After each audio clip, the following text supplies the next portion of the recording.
Breaking news చూస్తున్నాం. తెలంగాణ రాష్ట్రంలోని corporation మేయర్లు, municipal చైర్పర్సన్ల రిజర్వేషన్లను ప్రభుత్వం ఖరారు చేసింది.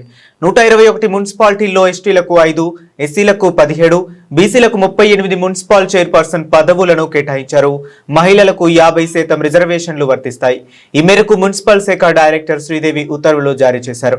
వివిధ కార్పొరేషన్లకు ఖరారు చేసిన రిజర్వేషన్లను ఈ విధంగా ఉన్నాయి. కొత్తగూడెం కార్పొరేషన్ కు ఎస్టీ జనరల్, రామగుండం కార్పొరేషన్ కు SC general, Mahabubnagar corporation BC మహిళ, Mancherial corporation BC general, Karimnagar corporation BC general, GHMC మహిళా general, greater Warangal general, Khammam, Nalgonda, Nizamabad కార్పొరేషన్లలో మహిళా జనరల్ ను ఖరారు చేశారు.